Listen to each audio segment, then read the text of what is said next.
皆さんこんにちは、ローズです。今日のビデオは元気1と2本のリビュー紹介したいと思います。Today we're going to be doing a review on the books. Oh my gosh, you can see all the pile of this right here. Do you see all my books back here? Like, you know what? Let me tidy this up 1 second. Much better. Look at this tidiness. Much better. Thank you, Ben. As I was saying, today we'll be reviewing the notorious Genki 1 and Genki 2. Having gone through both, I feel like I have enough expertise to tell you guys of how good these books were. Okay, so I currently have both of the Genki books. I used both of them for my university classes and will still be using both of them. Actually, the green one for my intermediate classes. So the way Genki works, they first, look at my sorry attempts of kanji. The book first starts off with a foreword, just like any other textbooks. It has a table of contents which tell you what's going to be in the book and what you're going to study, which grammar point you're going to study, and what pages that they are at. And then it just dives right into it after telling you how to use the book.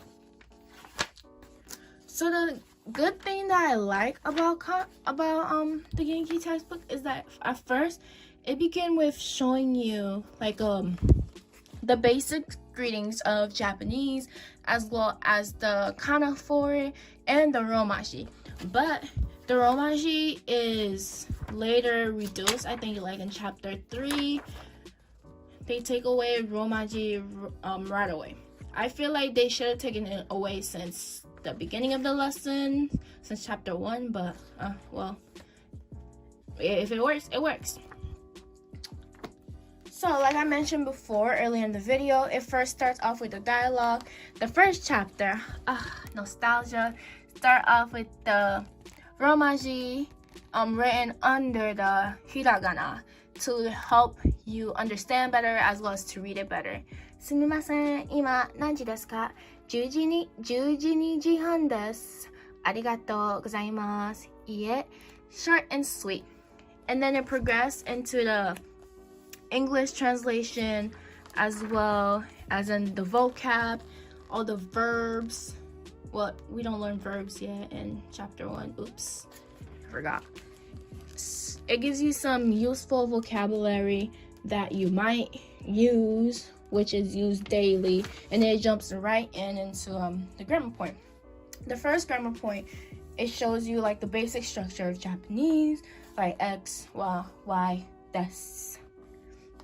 And then it gives you examples like all the grammar points in Genki textbook. And then it also has a culture note, which I think is pretty interesting.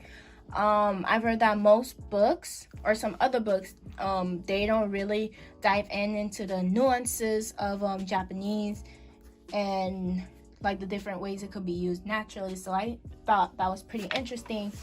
And then at the end, it has the exercises that you can practice. Renshu suru if you want. And that's literally about it. And the second book is about the same. Oh wait, I forgot to mention something.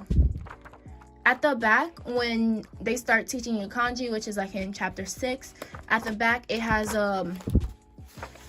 chapter 6. It has a glossary of all the kanji that is taught. It gives you the kunyomi, the unyomi, the English definition, as well as some example words that you could use. The highlighted ones are the most used, and the highlighted reading is the one that is commonly used. So for East, Higashi is mostly used, but the unyomi can also be used too. And then it just goes on. There's some more practices in the back for kanji as well as reading, if you want to do those too. And that's about it for the first book. Oh, at the end of the book, it has, all the words and stuff, just like a regular dictionary. And the second book follows in the same manner, but with just more kanji and less furigana. As you can see, all my textbooks are written in because I don't take notes on separate sheets of paper. I just take notes right in the book. I feel like there's no point for me to go and write everything down in a separate journal when I'm not gonna look back at it, except for vocabulary because I'm always doing that. But I take all my notes inside of the book, and it has proven to be useful. Oop.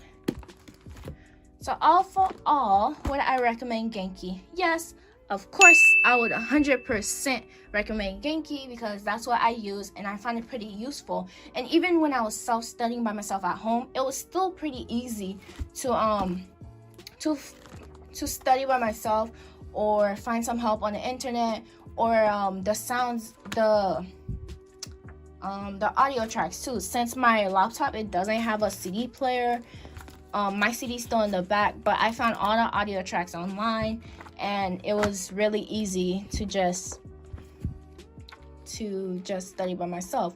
One thing I really like about the second book is that they have way more longer articles than the first one. I feel like they could have introduced longer articles in the first book, Genki 1, to make you get accustomed to reading, as well as reading longer paragraphs, as well as recognizing the kanji and reading faster. But in the second one, they added way longer paragraphs, and honestly, I'm all for it. I love reading in my target language, and it's just really fun. That's the same thing with Tobira, although this is not a Tobira review. Tobira has a lot of long passages, and I love it. Because I could just read and get stuff wrong, and I'm just like, okay, I get it wrong, but I'm still reading, right? So if you're on the whim about thinking about buying Genki and starting self-study with Genki, then I definitely recommend it, even though I did study in a classroom setting, but I also studied by myself with the second book. So either way, I think it's manageable, but since I haven't used the other textbooks, I can't really say anything about them.